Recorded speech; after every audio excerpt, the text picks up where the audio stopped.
Hello, my friends, and welcome to the Chew. I'm Robert Wallace, and this is a place where we ask, are we choosing the way of Jesus, or are we choosing our own way? Well, this is our 11th video devotional together for this Lenten season, and I've been asking some pretty probing questions, I'll admit.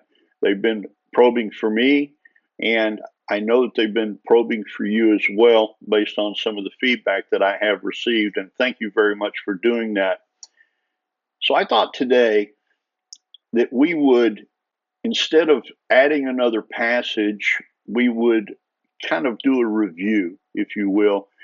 You have the questions, and if you didn't write them down, you can always go back and listen to the Chews again, or if you watch them on YouTube, it's there when you hit the little button so it expands what I've written in. You have my exact notes on YouTube for the Chew.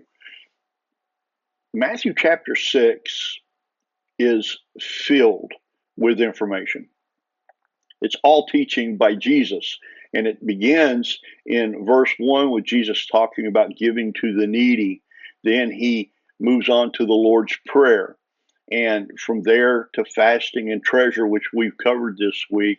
And then finally with being anxious about things in life and the things that we believe we need. Right in the middle of that last section is verse 33. And I love this verse. I find for myself that it helps to refocus, even though Jesus is talking about not being anxious about anything. This verse, I believe, applies to what we've been talking about this week with regard to treasure and fasting. Verse 33 says this, "But seek first his kingdom and his righteousness, and all these things will be given to you as well."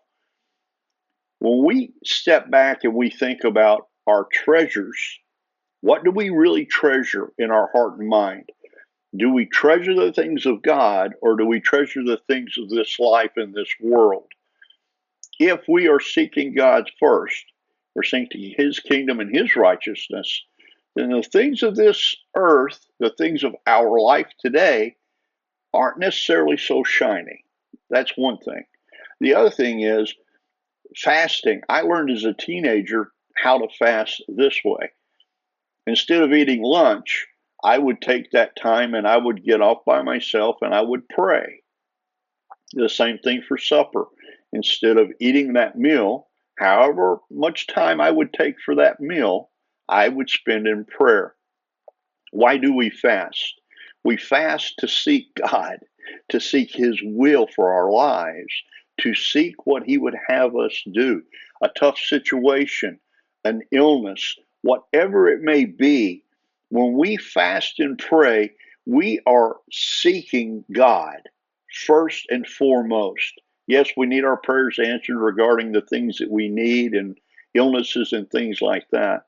The purpose of fasting, though, is to spend time alone with God, to seek his face.